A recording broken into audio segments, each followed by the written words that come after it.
तो हेलो बच्चों, क्या हाल चाल बेटा? सब मस्त। तो स्टार्ट करते हैं लेक्चर नंबर 25 मिशन बोर्ड परीक्षा 2024 क्लास 12 के लिए।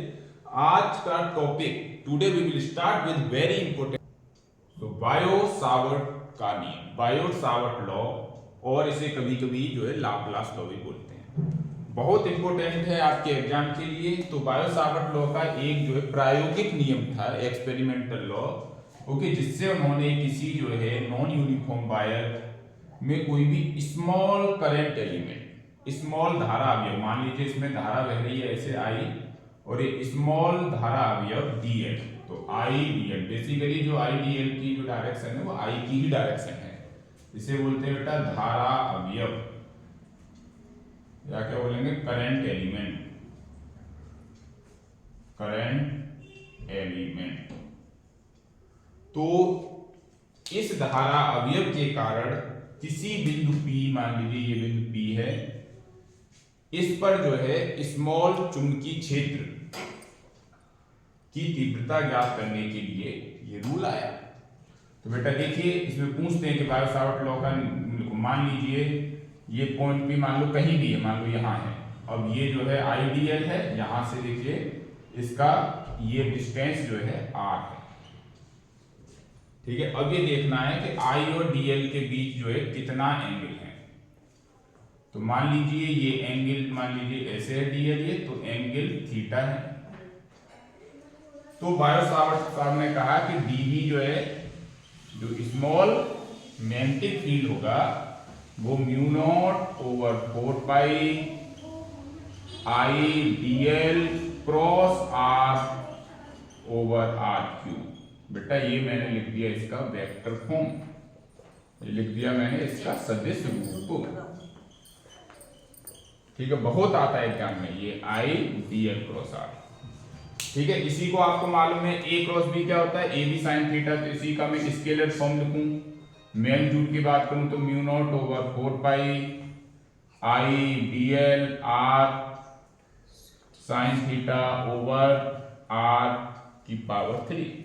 8 से एक r की पावर कैंसिल होगी, तो क्या आ गया बेटा, dv equal to mu not over 4 pi I dl sine theta over r square. तो जब भी मैग्नीट्यूड की बात होगी तो ये जो है इसका आपको ऐसा ही मालूम है, मैग्नेटिक फील्ड का dv है।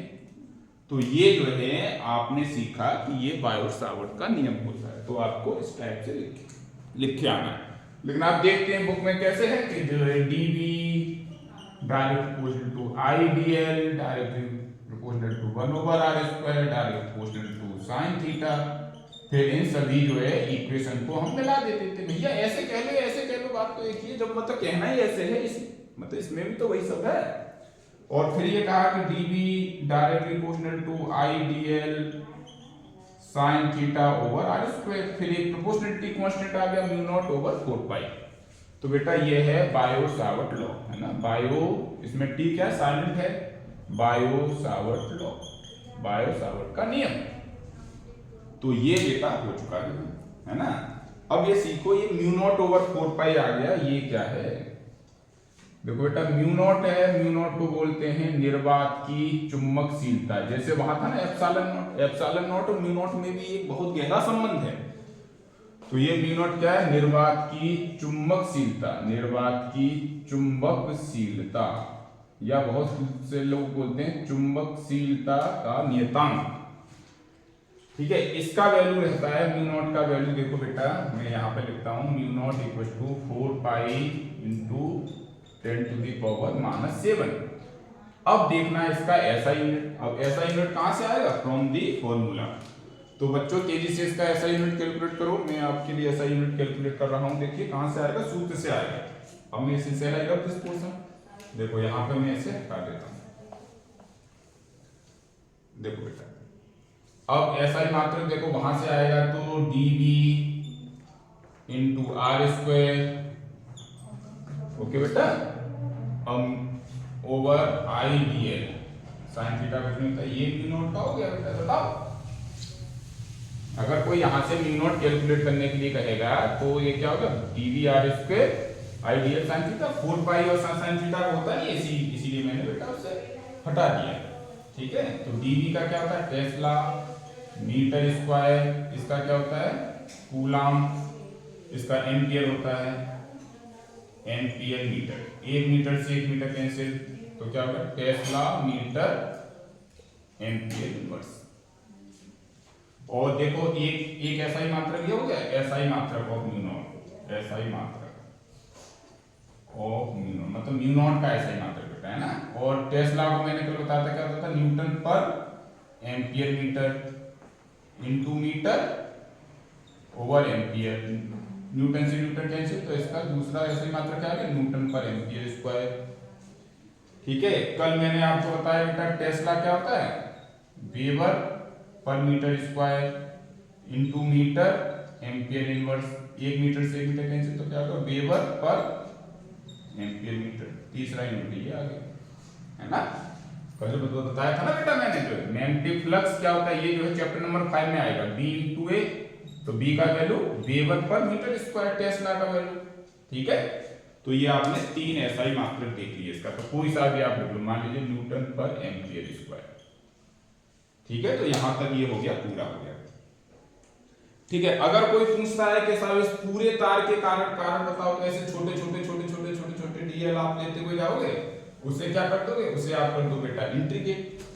तो देखो इंटीग्रेट आपको कैसे बी टोटल भी कैलकुलेट करना है, तो इसे म्यू नॉट ओवर 4 पाई, तो देखो कांस्टेंट है बेटा बाहर आ जाएगा, बताओ समझ में आ रहा है, ये क्या हो जाएगा I D L sine theta over R square, इतने न्यूटन इतने टेस्ला, यहां से क्या आ जाएगा टोटल मैग्नेटिक फील्ड आ जाएगा, बताओ आ जाएगा कि नहीं। तो इस टाइप से जो है टोटल मैग्नेटिक फील्ड हो गया, इसका वैल्यू हमने दे दिया, तो ये सब आपके कोर्स में आता है। अब मुझे सीखना है इसके एप्लीकेशंस, आपके कोर्स में एक ही है एप्लीकेशन, लेकिन उसे जानने से पहले बेटा ये सीखो कि इस जो है करंट कैरिंग वायर के ड्यू टू मैग्नेटिक फील्ड का डायरेक्शन कैसे कैलकुलेट करते हैं, करंट कैरिंग वायर के ड्यू टू मैग्नेटिक फील्ड का डायरेक्शन। तो बेटा सबसे पहले तो डायरेक्शन आ रहा है आपका इस सूत्र से, जहां मैंने सीखा dv equal to mu not over 4 pi, जब मैंने वेक्टर फॉर्म लिखी I D L cross R over R cube. ठीक है, आर क्यूब है नीचे प्री नोटेड। तो बेटा देखो, तो यहां से मालूम पड़ रहा है कि जो आई डी एल मीन्स जिसमें मतलब करंट एलिमेंट और इस वेक्टर आर के बीच, वेक्टर आर से जो प्लेन फॉर्म होगा उसके परपेंडिकुलर डायरेक्शन होगा मैग्नेटिक फील्ड का, चुंबकीय क्षेत्र का। ये मुझे मालूम पड़ा कहां से, ये जो है क्रॉस प्रोडक्ट की डेफिनेशन थी, C equal to A cross B, C का डायरेक्शन कहां होगा ए और बी के द्वारा जो प्लेन फॉर्म होगा उसके परपेंडिकुलर होगा, और ये जो डीबी होगा डीबी ये आई डी एल के परपेंडिकुलर होगा बेटा, और जो है डीबी जो है परपेंडिकुलर टू आर भी होगा, मींस ये एंगल भी 90 रहेगा, ये एंगल भी 90 डिग्री रहेगा, ये आपको ध्यान रखना है। ठीक है, दूसरा सूत्र, दूसरा जो है आपका जो है डायरेक्शन आ जाएगा यहां से, ये क्या बी की डायरेक्शन के लिए है, बी की दिशा के लिए लिख लो बेटा, है ना, होप यू आर एंजॉइंग। ठीक है, तो देखिए बेटा दूसरा है इसका राइट हैंड रूल, दाहिने हाथ का नियम, राइट हैंड रूल, या बहुत सारे लोग बोलते हैं राइट हैंड पाम रूल, दाएं हथेली का नियम, राइट हैंड रूल, और दाएं हाथ या फिर जो है दाहिनी हथेली पाम का। ये बोल रहा है, मान लीजिए ये कोई जो है कंडक्टर है बेटा, ये कोई कंडक्टर है, इसमें देखिए विद्युत धारा का डायरेक्शन ऐसे है, तो आप सीधा हाथ लीजिए, सीधे हाथ से इस जो है कंडक्टर को इस प्रकार से पकड़िए कि आपका सीधे हाथ का अंगूठा करंट की डायरेक्शन में हो। ठीक है, तब इसे जो है पकड़ने के लिए आपका जो है देखो आपकी उंगली का जो मोशन होगा that will give the direction of magnetic field. अब देखो बेटा करते हैं यहाँ पे अप्लाई, देखो ये ऐसे पकड़ा, ये ऐसे है ना, ये है डायरेक्शन ऑफ करंट में रखा, सीधे हाथ का अंगूठा रखा, अब देखो इसे सब इसे आप, तो इसे पकड़ने के लिए जो आपकी राइट हैंड की फिंगर्स का जो मोशन है कर्लिंग के लिए, that will give the direction of magnetic field. मान लीजिए अगर ये ऐसे है डायरेक्शन, है ना, तो फिर कैसे होगा, ऐसे होगा। अब देखो सीखते हैं, यहाँ सीखते हैं। देखिए ये कोई वायर है, अब देखो बेटा थंब को रखा है ऐसे, अब देखिए इस साइड में पॉइंट भी इस साइड में, तो ये कहाँ जा रहा है, ये कहाँ जा रहा है, अंदर की ओर। ठीक है, तो यहाँ पे डायरेक्शन क्या हो जाएगा, अंदर की ओर। और अंदर जो होता है डायरेक्शन, उससे इस टाइप से क्रॉस करके गोला खींच देते हैं। ये सिर्फ जो मैग्नेटिक फील्ड अंदर को शो नहीं कर रहा, ये कोई भी चीज अंदर है, चाहे सिर्फ विद्युत धारा अंदर है, तब भी इसी प्रकार का साइन आएगा। तो आप ये मत मानो कि सिर्फ जो मतलब मैग्नेटिक फील्ड अंदर है तभी ये साइन आता है। अब देखो, अब मान लीजिए कोई पॉइंट यहाँ है, कोई मान लीजिए पॉइंट क्यू यहाँ है। अब देखो यहाँ से आप ये लेके गए थे सीधे सीधे, क्या है ना, कहाँ जा रहा है, अच्छा अंदर, यहाँ से ये देखो बाहर की ओर, यहाँ से सब घुमाए, कहाँ आ रहा है, बाहर की ओर आ रहा है। तो यहाँ क्या हो जाएगा, परपेंडिकुलरली आउटवर्ड, है ना। प्लेन ऑफ पेपर के कोई भी अंदर चीज होगी तो इस प्रकार का साइन आएगा, और प्लेन ऑफ पेपर के बाहर होगा तो इस प्रकार का साइन आएगा। तो देखो ये अंदर, यहाँ बाहर। ठीक है, मान लो ऐसे कोई वायर, यहाँ पे सब विद्युत धारा बह रही आई, तो देखो, है ना। अब इस साइड में क्या, देखो अब इस साइड में जो पॉइंट होगा सबने जो है inside and perpendicular to the plane of paper. अब देखो यहाँ से लेके गए ऊपर, ये कहाँ जा रहा है, ऊपर आ रहा बाहर की ओर, तो क्या होगा, सब outward and perpendicular to the plane of paper. मान लो ऐसे होता है ना, अब देखो यहाँ पे कहानी क्या हो जाती, ऐसे, तो यहाँ क्या जाएगा, यहाँ बेटा अंदर जाएगा। देखो यहाँ से ऐसे घूम के कहाँ रहा है, बाहर की ओर आ रहा है। देखो आ रहा है कि नहीं आ रहा, नहीं समझे भैया, नहीं आ रहा समझ। अरे भैया ये हमने बताया कि इस चैप्टर में बहुत सारे जो है हाथों के रूल हैं। तो देखो ये नीचे, बाहर की ओर, यहाँ पे अंदर, बाहर की ओर, बाहर की ओर। ठीक है, तो बेटा इस टाइप से ये रूल है ना, बहुत सारे। एक जो मैक्सवेल कॉर्क स्क्रू रूल है, मैक्सवेल वो भी दाहिने हाथ वाला, उसमें क्या, मान लीजिए स्क्रू है, स्क्रू को जो है आप करंट की डायरेक्शन में आप लेके जाइए ऐसे, जो है ना, ऐसे ऐसे करंट डायरेक्शन में, तो जो थंब का है ये जो है, ये क्या देगा आपको, ये आपको जो है direction of the magnetic field देगा, ऐसे ऐसे, है ना। तो यहां से भी यहाँ से ऐसे जाएगा, ऐसे बाहर आएगा, ऐसे जाएगा, ऐसे बाहर आएगा, ऐसे जाएगा, ऐसे बाहर आएगा। ठीक है बेटा, तो जो है इस टाइप से। तो आप कोई सा एक रूल आप रखो, या दाएं हथेली का रूल, या फिर दाएं हाथ का रूल है। ये जो है क्या है, ये जो मतलब पानी तो है ये सब। ओके, हथेली आपके अंदर की ओर जाएगी तो अंदर हो गया मैग्नेटिक फील्ड, बाहर की ओर आ गई हथेली, है ना। हथेली मान लो, उंगली मान लो, बात एक ही। ठीक है, तो इस प्रकार से आपने बेटा ये जो है देखा, इस प्रकार से इसको जो है सीखना इंटेलिजेंसी नहीं है, इसे आपको सीख के आपको प्रॉब्लम में अप्लाई करना है, तब इंटेलिजेंसी होगी। तो बेटा करते हैं एक जो है ना डेरिवेशन, बहुत महत्वपूर्ण है डेरिवेशन, एग्जाम में आता है, उससे राइट ऑफ दिस पोर्शन। तो बेटा ये हमने सीख लिया। अब देखिए, अब बायोट सावर्ट के नियम का अनुप्रयोग बेटा एग्जाम में आता है, आप आज ही जाके तक, है ना, अब तैयार कर लीजिए। आई होप आप सब लोग जो है, आप सभी लोग अपना पेन पेपर लेके बैठे होंगे। ठीक है, कॉपी पर नोट्स आप बना रहे होंगे, क्योंकि बिना कॉपी और पेन के जो है फिजिक्स नहीं पढ़ी जा सकती। अब देखो बेटा, अब जो है इसका आप प्रयोग सीखिए, जो है ना, कभी कभी पूछते हैं कि कोई एक जो है धारावाही वृत्ताकार कुंडली है। ठीक है, वृत्ताकार कुंडली के केंद्र पर, कहां बेटा, के केंद्र पर चुंबकीय क्षेत्र की तीव्रता ज्ञात करनी है, चुंबकीय क्षेत्र की तीव्रता ज्ञात करनी है ना। Magnetic field at the centre of the current carrying circular coil. Okay, B magnetic field due to a current carrying, basically thin होती है बेटा, करंट कैरिंग सर्कुलर कॉइल। देखो मान लीजिए ये कोई जो सर्कुलर कॉइल है, ठीक है बेटा, ये देखो ऐसे, ये आपको है ना दे रही हुई दिखाई बेटा, ये सब सर्कुलर कॉइल है, देखो इस टाइप से प्लेन ऑफ पेपर के परपेंडिकुलर रख रखी हुई है, ये सब 2D फिगर है, ये है बेसिकली, ठीक है। अब देखिए इसमें जो है करंट का डायरेक्शन मान लीजिए कोई है ना, कोई डायरेक्शन मान लीजिए ऐसे करंट इसमें बह रहा है, इसके सेंटर पे मुझे जो है मैग्नेटिक फील्ड का वैल्यू कैलकुलेट करना है। सेंटर ये है, मान लो P पॉइंट सेंटर है, ऑब्वियसली इसका कुछ रेडियस होगा, त्रिज्या मान लीजिए त्रिज्या A त्रिज्या, ठीक है, ये क्या है इसकी रेडियस है, त्रिज्या।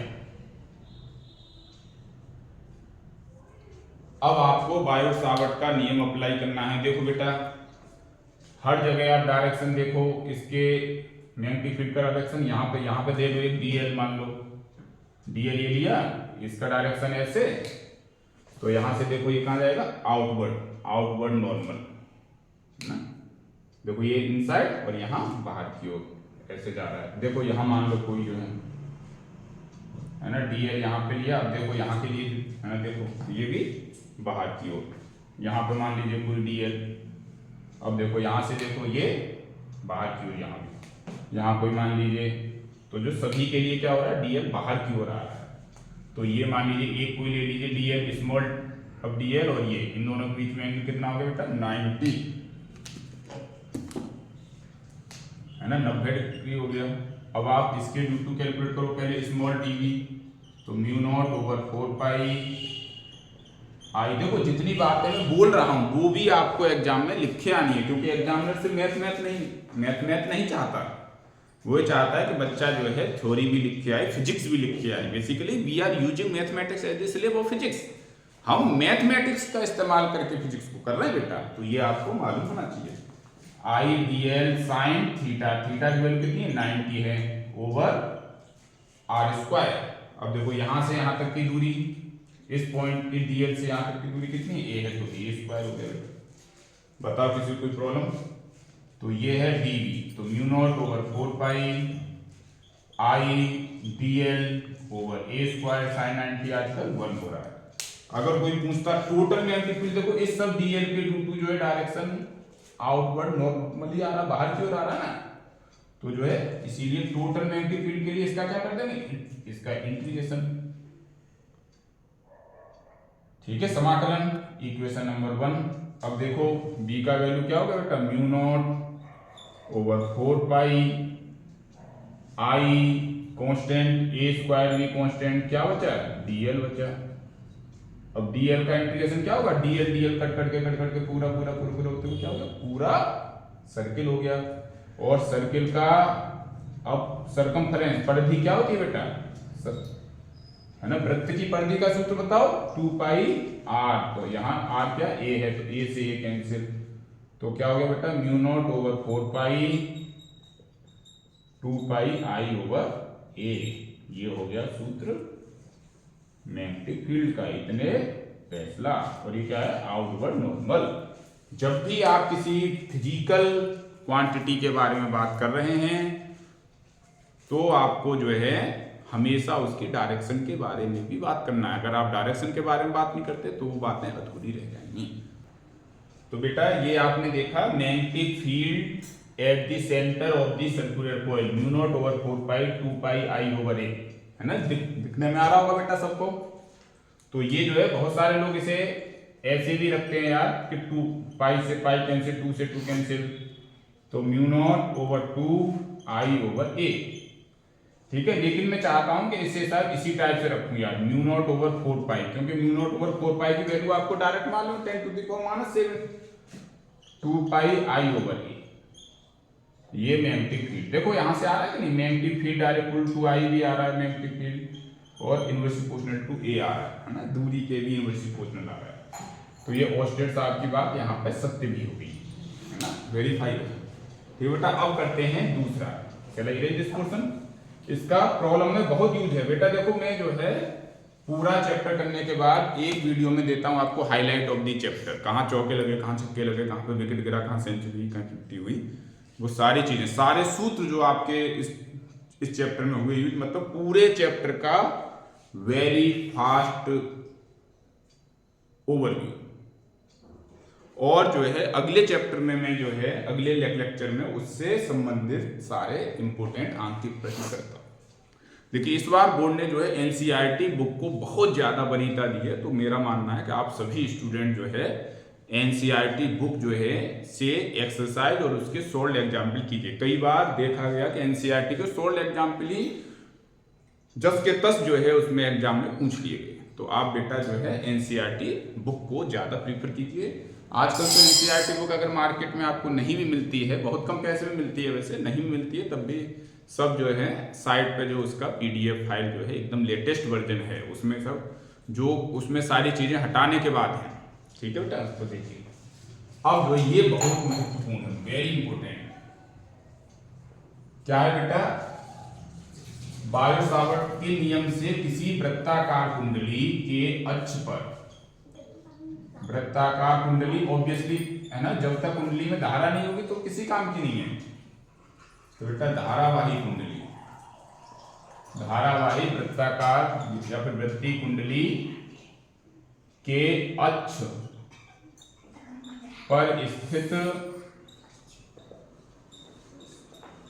किसी बिंदु के लिए, बिंदु पर, किसी बिंदु पर चुंबकीय क्षेत्र की तीव्रता, मैग्नेटिक फील्ड या मैग्नेटिक फील्ड स्ट्रेंथ या magnetic flux density, magnetic flux density या मैग्नेटिक इंडक्शन, ये सारे जो है चीजें बी के लिए, कहने का मतलब मुझे बी कैलकुलेट करना है। इसे बेटा ध्यान से आप जान लीजिए। देखो एक वृत्ताकार कुंडली है, ठीक है बेटा, वृत्ताकार कुंडली, और इसमें विद्युत धारा आप कैसे भी बहा सकते हो, ऐसे ऐसे या ऐसे ऐसे। मान लीजिए मैंने ऐसे जो है, ये क्या होगी, मान लीजिए वृत्ताकार कुंडली बेटा ये ऐसे है, ये जो है आपको दिखाई दे रही है, ये देखो ऐसे है ये वृत्ताकार कुंडली, ठीक है बेटा, वृत्ताकार कुंडली ये ऐसे है।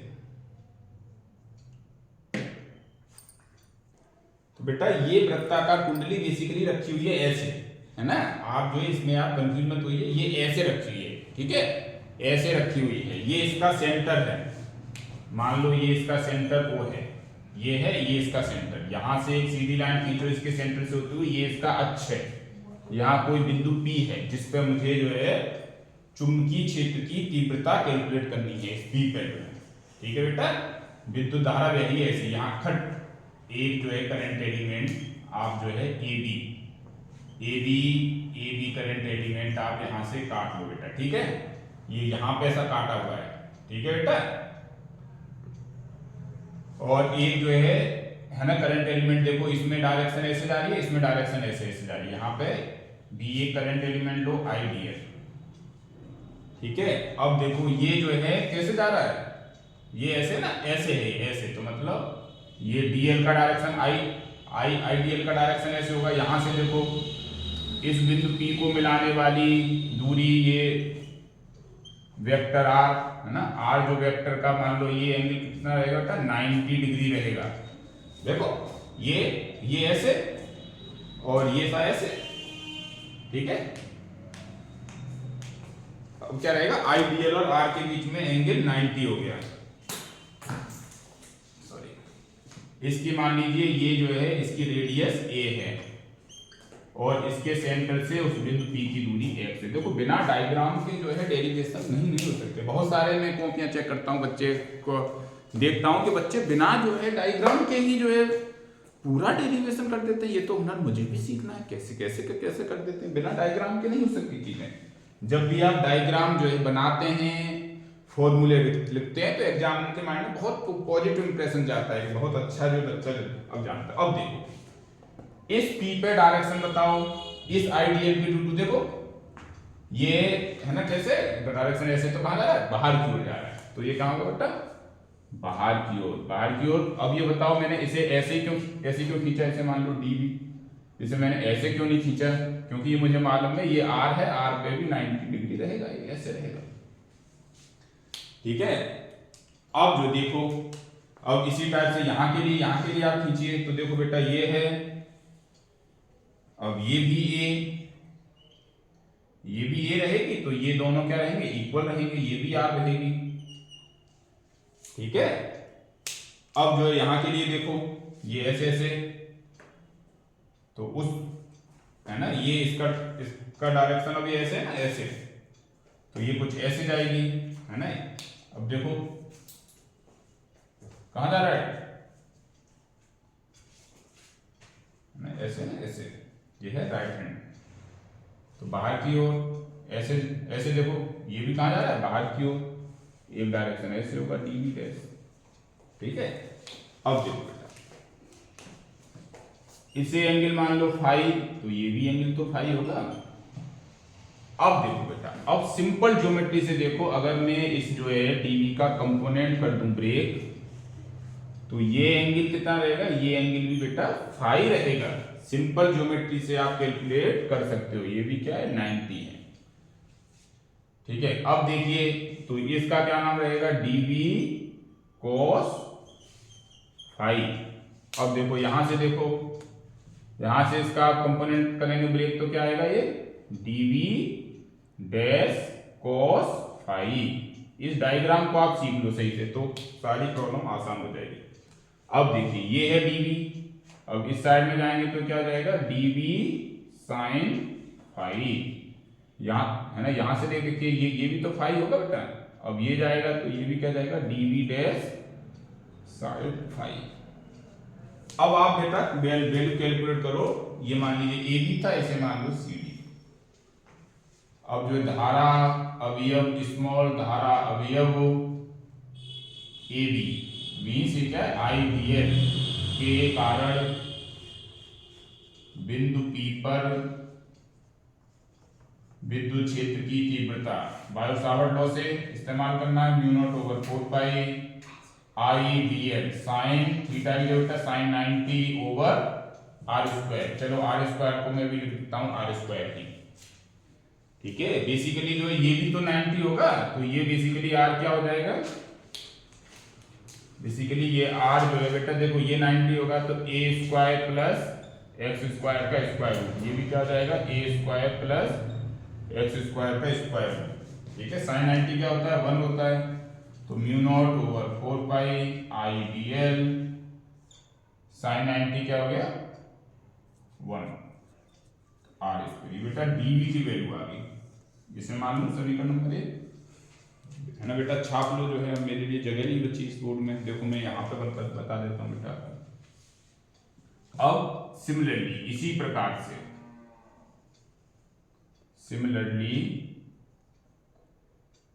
सीडी धाराव्यव सीडी के कारण बिंदु पी पर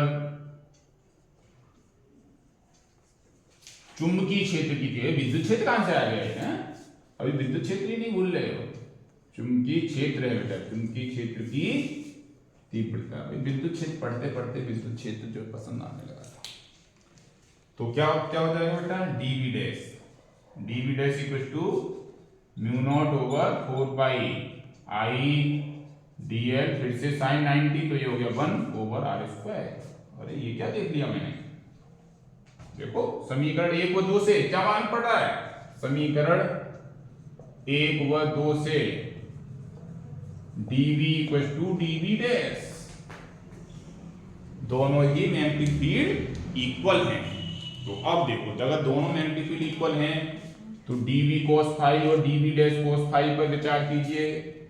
इन दोनों के जो है परिमाण मैग्नीट्यूड समान है, लेकिन डायरेक्शन एक दूसरे के विपरीत है, एक दूसरे के डायरेक्शन विपरीत है, मैग्नीट्यूड समान है, तो एक दूसरे से खल्लास हो गए बेटा, कैंसिल आउट।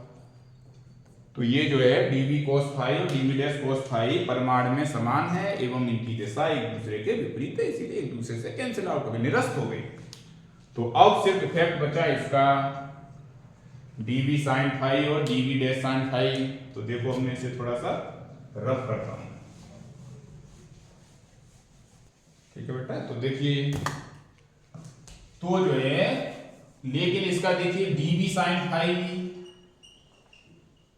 व dv डैश sin फाई दोनों एक ही डायरेक्शन में हैं, एक ही दिशा में कार्य कर रहे हैं, एक ही डायरेक्शन में हैं, तो क्या हो जाएगा, total magnetic field at point P, कुल magnetic field at point P, तो क्या हो जाएगा बेटा, डीवी साइन फाई का क्या ले लूंगा मैं, समाकलन, इंटीग्रेशन। ठीक है बेटा, देखो अब आप कहेंगे कि डीवी साइन फाई और डीवी डे साइन फाई को सर जोड़ा क्यों नहीं। देखो बेटा, यहां से अगर जो है आधी कॉइल का लेते तब ये डीवी साइन फाई और डीवी डे साइन फाई को जोड़ के आ जाता है, लेकिन ये पूरी कॉइल का हम कर रहे हैं, इसीलिए आप इंटीग्रेशन करना है आपको। तो देखो बेटा, अब सिंपल इसकी रख देते हैं वैल्यू, और इसे जो है शायद कर दें रब कर दें जो है, ओके। इसके ड्यू टू मैग्नेटिक फील्ड जो आ रहा है पॉइंट पी पे, वो जो है इस साइड में आ रहा है। देखो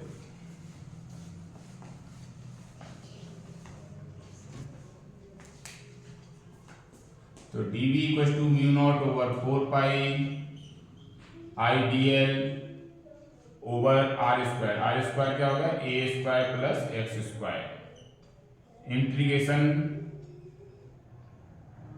ओके, साइन फाई क्या बेटा, कांस्टेंट है, साइन फाई भी कांस्टेंट बाहर आ गया, क्या बच गया, इंटीग्रेशन डीएल बचा। अब देखो म्यू नॉट ओवर 4 पाई ओहो आई ओवर ए स्क्वायर प्लस एक्स स्क्वायर।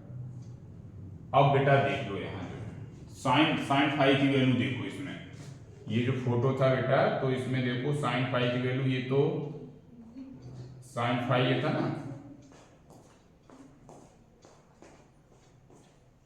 तो लंब बट्टे कर्ड है ना, तो लंब की वैल्यू बेटी कितनी थी, ए ओवर ए स्क्वायर प्लस एक्स स्क्वायर का स्क्वायर रूट था कि पावर हाफ हो गया, और डीएल क्या हो गया बेटा 2 पाई है। साइन फाई की मैंने वैल्यू रखी, फोटो में आप देखो तो बेटा क्या हो जाएगा formula, mu naught over 4 pi 2 pi आई ए स्क्वायर ओवर ए स्क्वायर प्लस एक्स स्क्वायर की पावर 3/2।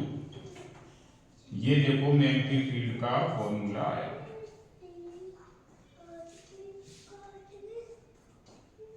ठीक है,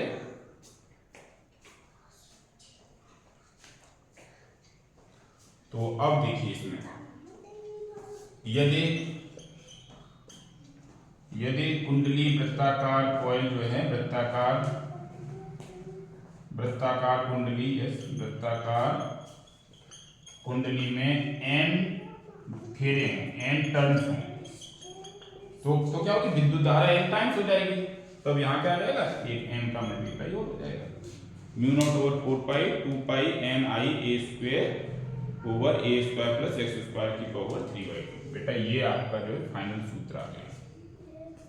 अब ये कॉइल जो थी, कॉइल के इस साइड में देखो है ना, तब भी डायरेक्शन इसी साइड में आएगा, अगर इसके लेफ्ट हैंड साइड में देखोगे तब भी डायरेक्शन इसी साइड में आएगा। तो बेटा कहने का मीन्स एक कॉइल के कारण मैग्नेटिक फील्ड का डायरेक्शन एक ही साइड में आ रहा है।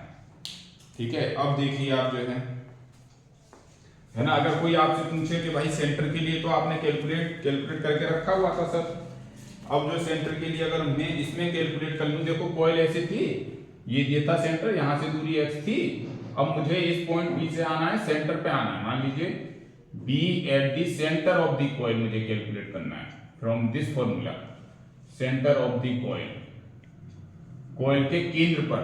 तो देखो ये x में कम करते कहां गया, ओके सेंटर पे आ गया, x की वैल्यू क्या रखनी है 0, कहां रखनी है इस सूत्र में, तो बेटा रखो b equal to mu not over 4 पाई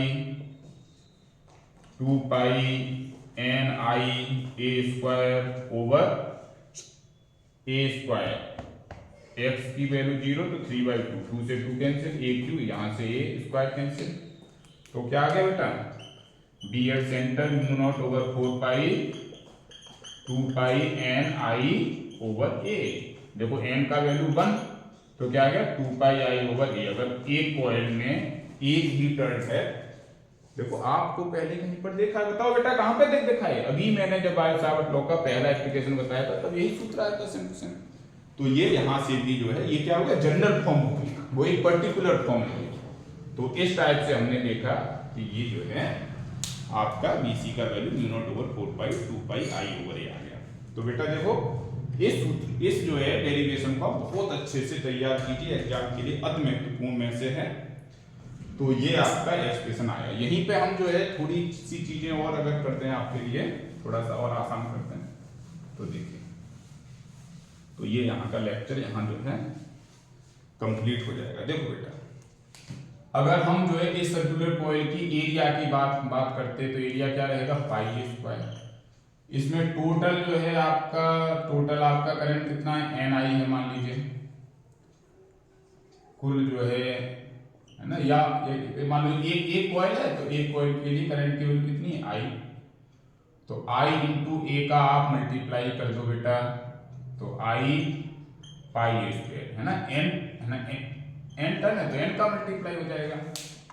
तो ये किसी भी कॉइल में जितना भी जो है विद्युत धारा बह रही है उसके एरिया, उसके क्षेत्रफल से मल्टीप्लाई कर देंगे तो बेटा ये आ जाएगा। इसी को क्या बोलते हैं, एम। एम का मीन्स मैग्नेटिक डाइपोल मोमेंट, चुंबकीय द्विध्रुव आघूर्ण। अरे वाह, ये तो वहां भी देखा था, विद्युत द्विध्रुव आघूर्ण टी उसी टाइप का आई इंटू ए क्या होगा, एक मैग्नेटिक डाइपोल मोमेंट देगा, जैसे हम दिखाते हैं कैपिटल एम से। तो देखो बेटा, पाई एन आई स्क्वायर, ये पूरा क्या होगा एम, तो क्या होगा सूत्र, म्यू नॉट ओवर 4 पाई 2m। देखो ये पूरा 2m ओवर, अगर ये a बहुत छोटा है तो जो है a को नेगलेक्ट कर देंगे तो बिल्कुल वैसे ही आ गया 1 over 4 pi epsilon not 2p over r3। जहां हमने विद्युत क्षेत्र में सीखा था सूत्र, किसी भी द्विध्रुव के कारण उसके अक्ष पर स्थित किसी बिंदु पर विद्युत क्षेत्र की तीव्रता 2p ओवर r3 आ रहा था। r की जगह माना x। इसका मतलब सिंपल सा ये है कि ये जो म्यू नॉट ओवर 4 पाई जो आपका आ रहा है यहाँ, वो जो है विद्युत क्षेत्र में 1 ओवर 4 पाई एप्सिलॉन नॉट था। 4 पाई को 4 पाई से काट दो तो क्या गया, जो है आपका इलेक्ट्रोस्टैटिक में 1 ओवर एप्सिलॉन नॉट था वो अब क्या हो गया, म्यू नॉट हो गया है। और जो P था, P क्या हो गया, M हो गया बेटा। और जो डाइपोल था, डाइपोल क्या होगा, एक जो है करंट कैरिंग कॉइल भी जो है आपका डाइपोल का काम कर सकती है। तो एक चीज आपने सीखा यहाँ, डाइपोल है ना, चुंबकीय द्विध्रुव आघूर्ण। इसका ऐसा ही मात्रा क्या होगा बेटा, ये भी क्या है, वेक्टर फिजिकल क्वांटिटी है, एक इस डायरेक्शन में इसका होगा, ये भी क्या है, वेक्टर फिजिकल क्वांटिटी है। इसका ऐसा ही मात्रक बताओ, एम्पियर मीटर स्क्वायर। अब देखिए बेटा, अब जो है इसका पोलैरिटी, अगर ये डाइपोल है तो इसकी भी तो पोलैरिटी होनी चाहिए, कब रहेगी नॉर्थ, कब रहेगी साउथ। तो बेटा देखो, इसके लिए आप लोगों ने 9th में 10th में सीखा होगा। मान लो ये कॉइल ऐसे है, मानिए इसमें ऐसे विद्युत धारा बह रही है। कैसी विद्युत धारा, ये एंटी क्लॉकवाइज डायरेक्शन, और ऐसी विद्युत धारा क्या रहेगी, क्लॉकवाइज डायरेक्शन। ठीक है, देखो बेटा क्लॉकवाइज है ना, क्लॉकवाइज डायरेक्शन को मैंने दिखा दिया एस से जो है, और एंटी क्लॉकवाइज डायरेक्शन को दिखा दिया मैंने नॉर्थ से। ठीक है बेटा, तो जो है, तो ये क्या हो गया, अगर जो है एंटी क्लॉकवाइज डायरेक्शन में विद्युत धारा बहेगी तो ये इसका नॉर्थ रहेगा। अब देखो इसे ऐसा नीचे से देखो, ऐसे देखो, ऊपर से देखो तो ये दिखाई देगी ऐसे, ओके। नीचे से देखोगे तो ऐसे देगी दिखाई, तो एक साइड से ऐसे दिखाई, एक साइड से ऐसे। तो एक साइड जो है आपका साउथ पोल हो गया, एक साइड नॉर्थ पोल हो गया, इस जो है करंट कैरिंग कॉइल का। इसीलिए बेटा इसे बोलते हैं द्विध्रुव, चुंबकीय द्विध्रुव।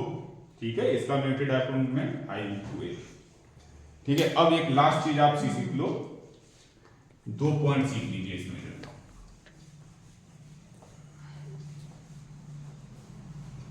एक पॉइंट ये सीखना है आपको बेटा कि जो है कोई भी आपकी सर्कुलर कॉइल है तो उसके केंद्र पे विद्युत क्षेत्र की तीव्रता के लिए एक होता है, नियम होता है, इसे बोलते हैं बेटा राइट हैंड रूल। फिर से राइट हैंड रूल आ गया और थोड़ा सा चेंज है इसका, राइट हैंड रूल, इसे आप सीखो। राइट हैंड रूल क्या है? मान लीजिए विद्युत धारा इस डायरेक्शन में बह रही है तो आप राइट हैंड लो बेटा और राइट हैंड की फिंगर्स को उसकी डायरेक्शन के अबाउट कर्ल कीजिए, then the direction of right hand thumb will give the direction of magnetic field। अगर ऐसे है तो इस पॉइंट पर क्या होगी डायरेक्शन? बाहर की ओर होगी, ऐसे होगी। अगर ऐसे ऐसे मान लो ऐसे ऐसे होता तो मैं क्या करता है ऐसे ऐसे, तो इस जो है सेंटर पर डायरेक्शन अंदर की ओर, सॉरी ऐसे। ठीक है, दूसरा नोट पॉइंट और है, इसके बाद जो है इसकी बातें करेंगे प्रैक्टिकल।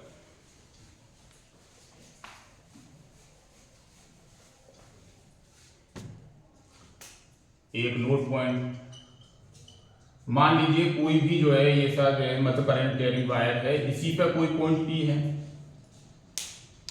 तो अब बताओ थीटा की वैल्यू क्या होगी? आई डी एल और आर के बीच में थीटा की वैल्यू 0 होगी, तो बेटा डीवी की वैल्यू क्या हो जाएगी? Mu not over 4 pi I D L sine 0 over R square. तो साइन 0 क्या होता है? 0। तो वहां पर कोई भी चुंबकीय क्षेत्र नहीं होगा, इसे कोई भी चुंबकीय क्षेत्र नहीं होगा। कहां? इस वायर के जो है ऊपर यहां, अब इस साइड में कहीं भी कोई भी बिंदु होगा उस पे जो है चुंबकीय क्षेत्र जो है 0 रहेगा। तो ये तो वही बात होगी ना, दिया तले अंधेरा, ये सबको नेगेटिव फील्ड मतलब प्रोड्यूस कर रहा है, लेकिन अपने ऊपर के किसी बिंदु पर मैग्नेटिक फील्ड नहीं दे रहा है, मैग्नेटिक फील्ड 0 है। तो बच्चों ये होप आपके जो है ये बातें अच्छे से समझ में आ गई होंगी। तो किसी को कोई प्रॉब्लम है तो आप कमेंट बॉक्स में लिखिए, और जो भी चैनल पर नए हैं वो सब जो है चैनल को सब्सक्राइब भी कीजिए, तथा जो है ज़्यादा से ज़्यादा लोगों को शेयर कीजिए, जिससे कि उन्हें भी ये सारी चीज़ें मालूम पड़े, उन्हें भी उनकी ज्ञान में वृद्धि हो। धन्यवाद।